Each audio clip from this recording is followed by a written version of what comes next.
take your seat, we'll get started.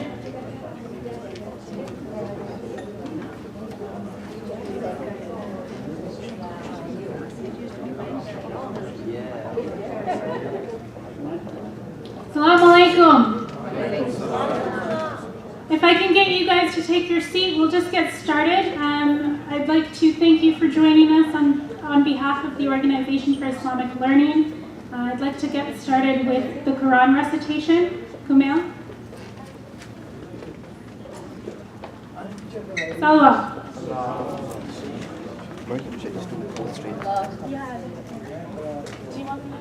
Yeah, I think just Will you do it or do you want to?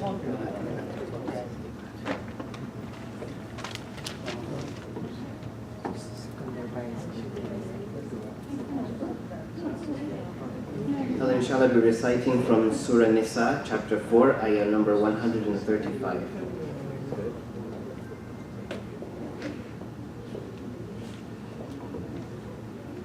أعوذ بالله من الشيطان الرجيم بسم الله الرحمن الرحيم يا أيها الذين آمنوا كونوا قوامين بالقسط شهداء لله ولو على أنفسكم أو الوالدين والأقربين إن يكن غنيا أو فقيرا فالله أولى بهما فلا تتبعوا الهوى أن تعدلوا وإن تلووا أو تعرضوا فإن الله كان بما تعملون خبيرا. O you who believe, be maintainers of justice, bearers of witness of Allah's sake, though be it against yourselves or your parents or near relatives. If one be rich or poor, Allah is nearer to them both in compassion. Therefore do not follow your low desires, lest you deviate, and if you swerve or turn aside, then surely Allah is aware of what you do. Salawat.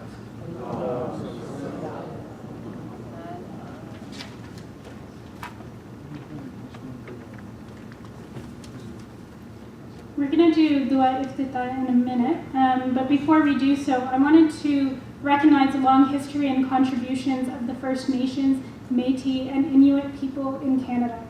I would also like to acknowledge that tonight we are gathering on traditional and ancestral native land belonging to the First Nations people, in particular for this area, the Mississaugas of the New Credit. Camilla, if you can do dua iftitah.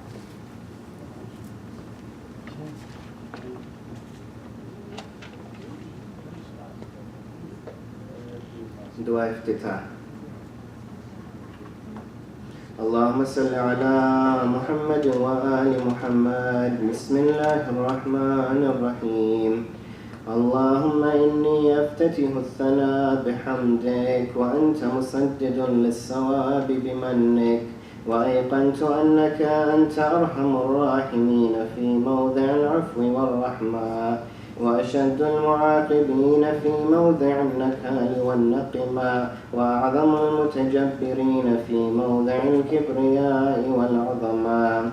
اللهم أذنت لي في دعائك ومسألتك فاسمع يا سميع مدهتي وأجب يا رحيم دعوتي وأقل يا غفور عثرتي. فكم يا إلهي من كربة قد فرجتها وهموم قد كشفتها وعثرة قد أقلتها ورحمة قد نشرتها وحلقة بلاء قد فككتها. الحمد لله الذي لم يتخذ صاحبة ولا ولدا ولم يكن له شريك في الملك ولم يكن له ولي من الذل وكبره تكبيرا. الحمد لله بجميع محامده كلها على جميع نعمه كلها. الحمد لله الذي لا مضاد له في ملكه ولا منازع له في أمره. الحمد لله الذي لا شريك له في خلقه ولا شبيه له في عظمته. الحمد لله الفاشي في الخلق أمره وحمده، الظاهر بالكرم مجده، الباسط بالجود يداه، الذي لا تنقص خزائنه ولا تزيده كثرة العطاء إلا جودا وكرما، إنه هو العزيز الوهاب. اللهم إني أسألك قليلا من كثير، مع حاجة بي إليه عظيما، وغناك عنه قديم، وهو عندي كثير، وهو عليك سهل يسير. اللهم إن عفوك عن ذنبي، وتجاوزك عن خطيئتي، وصفحك عن ظلمي، وسترك على قبيح عملي، وحلمك عن كثير جرمي عندما كان من خطئي وعمدي أطمعني في أن أسألك ما لا أستوجبه منك، الذي رزقتني من رحمتك، وأريتني من قدرتك، وعرفتني من إجابتك، فصرت أدعوك آمنا وأسألك مستأنسا، لا خائفا ولا وجلا، مدلا عليك فيما قصدت فيه إليك، فإن أبطأ عني عتبت بجهلي عليك، ولعل الذي أبطأ عني هو خير لي لعلمك بعاقبة الأمور، فلم أر مولا كريما أصبر على عبد لئيم منك علي. يا ربي إنك تدعوني فأولي عنك، وتتحبب إلي فأتبغض إليك، وتتودد إلي فلا أقبل منك، كأن لي التطول عليك، فلم يمنعك ذلك من الرحمة لي والإحسان إلي والتفضل علي بجودك وكرمك، فارحم عبدك الجاهل وجد عليه بفضل إحسانك، إنك جواد كريم. الحمد لله مالك الملك مجري الفلك مسخر الرياح فالق الإصباح ديان الدين رب العالمين. الحمد لله على حلمه بعد علمه، والحمد لله على عفوه بعد قدرته، والحمد لله على طول أناته في غضبه، وهو قادر على ما يريد. الحمد لله خالق الخالق باسط الرزق فالق الإصباح بالجلال والإكرام والفضل والإنعام، الذي بعد فلا يرى وقرب فشهد النجوى تبارك وتعالى. الحمد لله الذي ليس له منازع يعادل، ولا شبيه يشاكل، ولا ظهير يعاذد، قهر بعزته الأعزاء، وتواضع لعظمته العظمى، فبلغ بقدرته ما يشاء. الحمد لله الذي يجيبني حين أنادي، ويستر علي كل عورة وأنا أعصي، ويعظم النعمة علي فلا أجازي، فكم من موهبة حنية قد أعطاني، وعظيمة مخوفة قد كفاني، وبحجة مونقة قد أراني، فأثني عليه حامدا واذكره مسبحا. الحمد لله الذي لا يحتك حجابه، ولا يغلق بابه، ولا يرد سائله، ولا يخيب آمله. الحمد لله الذي يؤمن الخائفين، وينجي الصالحين، ويرفع المستضعفين، ويدع المستكبرين، ويهلك ملوكا ويستخلف آخرين. والحمد لله قاسم الجبارين، مبير الظالمين، مدرك الحاربين، نكال الظالمين، صريخ المستصرخين، موضع حاجات الطالبين، معتمد المؤمنين. الحمد لله الذي من خشيته ترعد السماء وسكانها، وترجف الأرض وعمارها، وتموج البحار ومن يسبح في غمراتها. الحمد لله الذي هدانا لهذا، وما كنا لنهتدي لولا أن هدانا الله. الحمد لله الذي يخلق ولم يخلق، ويرزق ولا يرزق، ويطعم ولا يطعم، ويميت الأحياء ويحيي الموتى، وهو حي لا يموت بيده الخير، وهو على كل شيء قدير. اللهم صل على محمد عبدك ورسولك وأمينك وصفيك وحبيبك وخيرتك من خلقك وحافظ سرك ومبلغ رسالاتك، أفضل وأحسن وأجمل وأكمل وأزكى وأنمى وأطيب وأطهر وأسنى، وأكثر ما صليت وباركت وترحمت وتحننت وسلمت على أحد من عبادك وأنبيائك ورسلك وصفوتك وأهل الكرامة عليك من خلقك. اللهم وصل على علي أمير المؤمنين ووصي رسول رب العالمين، عبدك ووليك وأخي رسولك وحجتك على خلقك وآيتك الكبرى والنبأ العظيم. وصل على الصديقة الطاهرة فاطمة الزهراء سيدة نساء العالمين.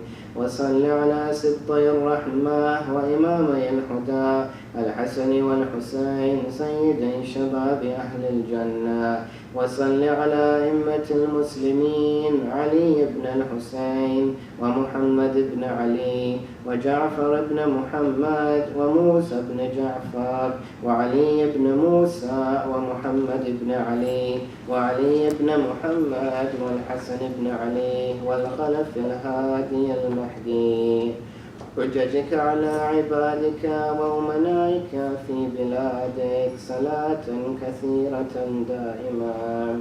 اللهم وصل على ولي أمرك القائم المؤمل والعدل المنتظر وحفه بملائكتك المقربين وأيده بروح القدس يا رب العالمين.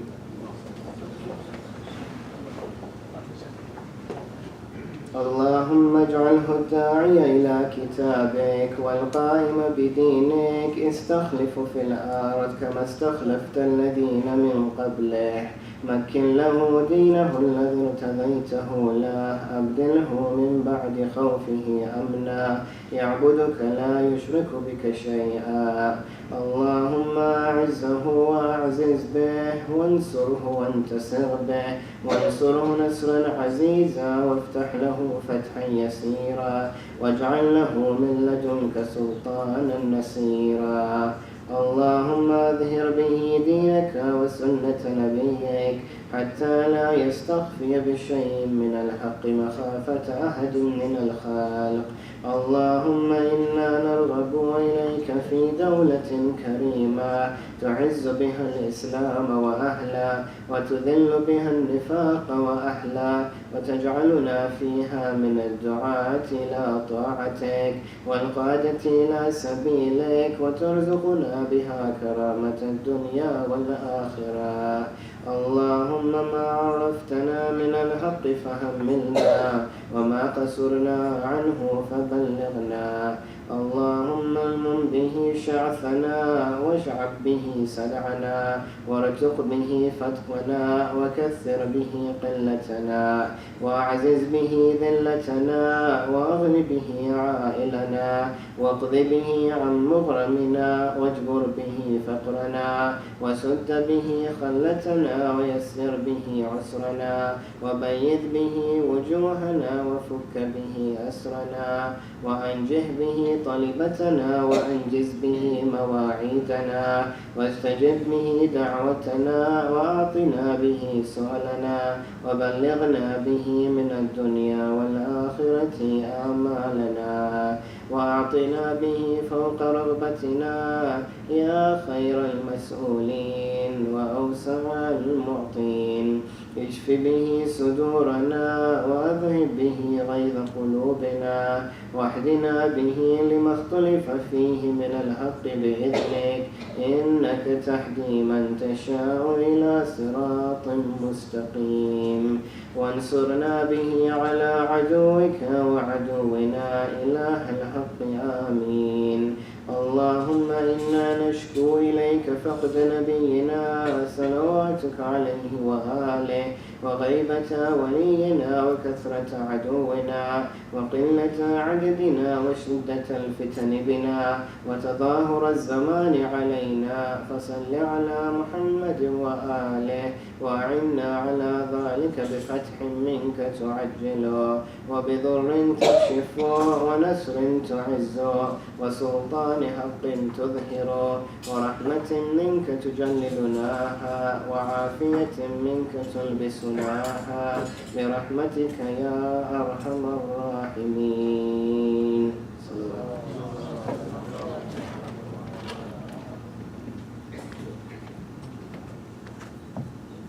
Thank you. I just have a few announcements. If you have not registered for the remainder of the 3 evenings that we have on Tuesday, Thursday, and Saturday, please do so online. It just helps us in terms of catering, and we want to make sure that no food is wasted, and we also want to make sure that we have enough food for everyone. As Oil has always done, we like to go green, so if you can, please do bring cups with you. We want to try and do our part to help the environment. Next, I'm going to ask Hasnain to come up and just say a couple words to introduce one of our speakers for this evening.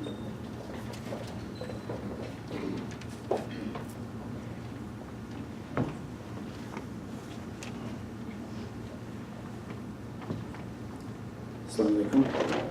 My name is Hasnain Sajan, and I have the privilege of introducing our next guest. So our next guest is the Executive Director of the National Council of Canadian Muslims, Irshan Gardi. The National Council of Canadian Muslims, also known as NCCM, is an independent and non-profit organization dedicated to protecting human rights and civil liberties of Canadian Muslims. I also had the pleasure of attending the NCCM Empowerment Tour Dinner in Toronto last year, and this is where I understood how NCCM supports our Muslim communities when it comes to Islamophobia, hate crimes, and the like. We're blessed to have this team work so hard for us all. Mr. Isan Gardi is here from Ottawa to update us on the recent activities and let us know how we can help. So if I can ask Brother Isan Gardi to step up, please.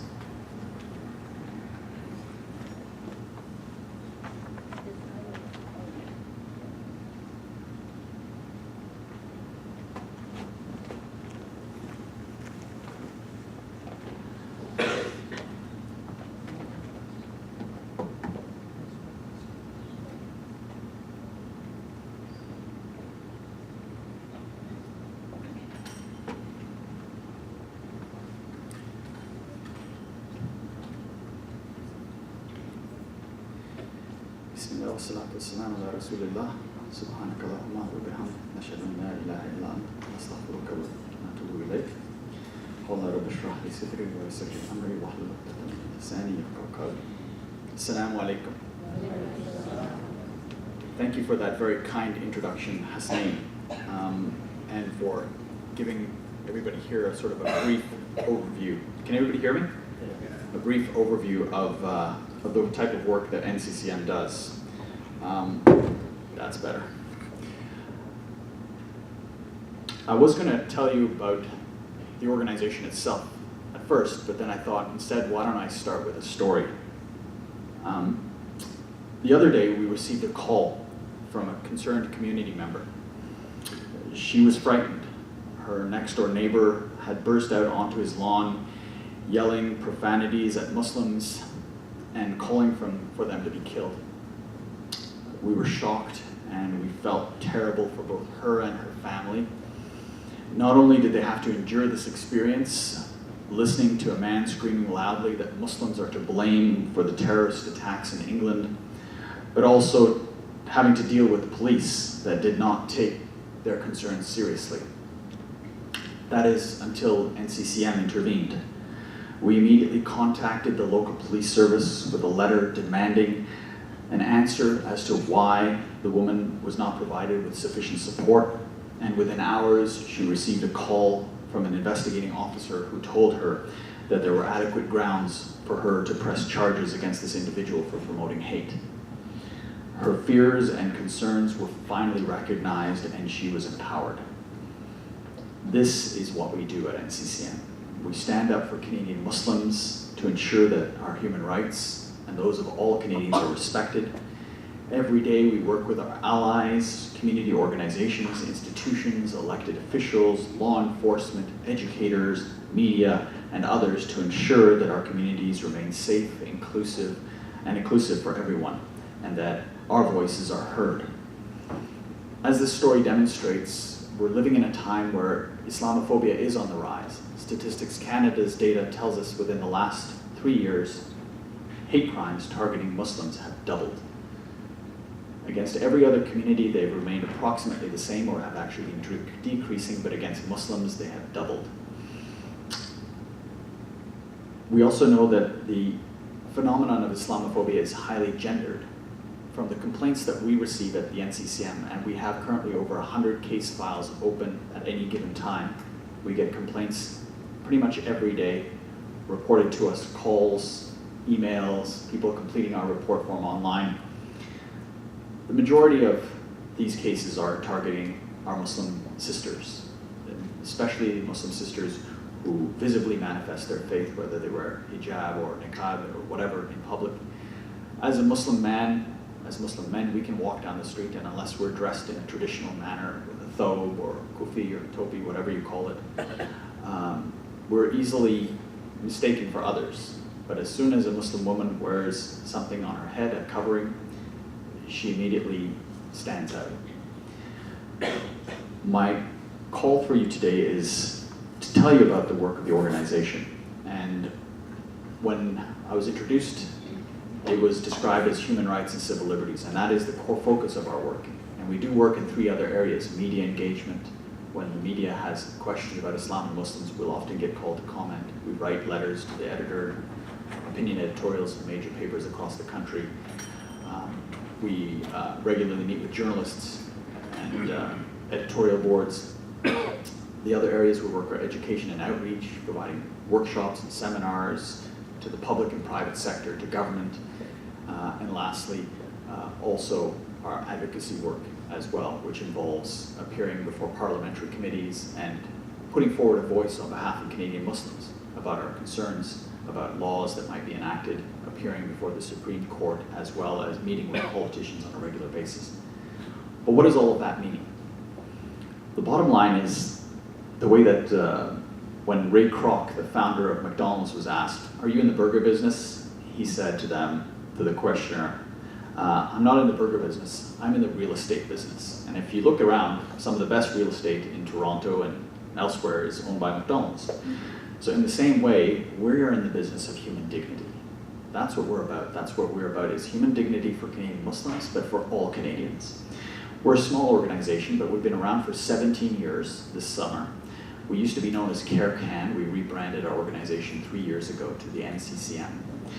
And we're served right now by myself and my team, which is comprised of 5 full-time staff and 1 part-time staff member here in the GTA, serving 1.2 million Muslims across this country. In other words, 1 staff member for every 200,000 Muslims. Our budget last year was just a little under 600,000, which is approximately $1 per year for every Muslim in Ontario alone. We rely predominantly on funding from private individuals like yourselves, who give on a monthly basis, who give a few times a year during the Eid festivals. And I would urge you to consider us this year as one of your recipients for your charitable giving. We are Zakat eligible, as has been decided by the Canadian Council of Imams and numerous other Islamic scholars, and you can see that on our website. And you'll be receiving a brochure tonight, like this one, which will be passed out to all of you, which will give you an idea of some of the types of work that we do and the areas that we have been working in and continue to work in on behalf of all Canadians and Canadian Muslims in particular. I'll be around. I have a Moneris machine with me tonight in case you're so inspired you want to give tonight. But if you want to talk more and you have any questions, I'm happy to answer them. Thank you very much for having me tonight, and please remember us as well in your du'as. Jazakallah khair. Assalamu alaikum.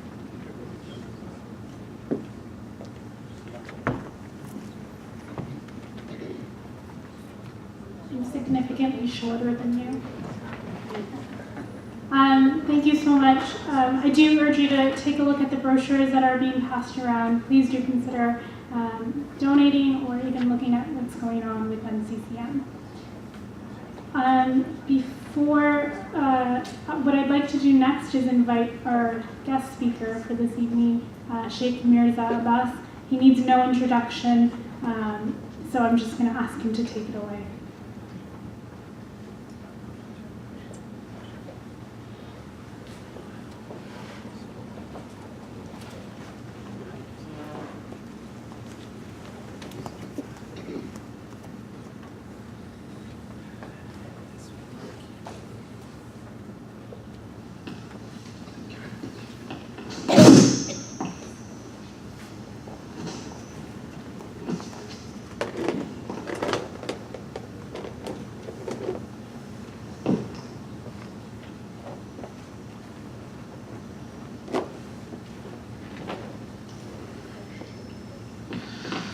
أعوذ بالله من الشيطان الرجيم بسم الله الرحمن الرحيم الحمد لله أوله بلا أول كان قبله وآخره بلا آخر يكون بعده الذي قصرت عن رؤيته أبصار الناظرين وعجزت عن نعته أوهام الواصفين ثم الصلاة والسلام على سيدنا ونبينا حبيب إله رب العالمين أبي القاسم المصطفى محمد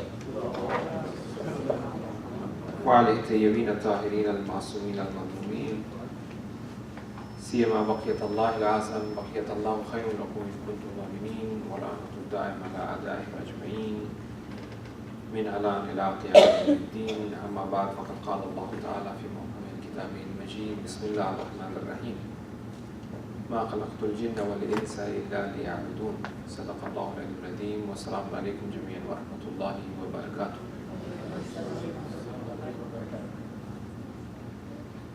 All praise be to God that He has given us another opportunity to be together to celebrate the fasting month and to reflect upon some of the valuable realities which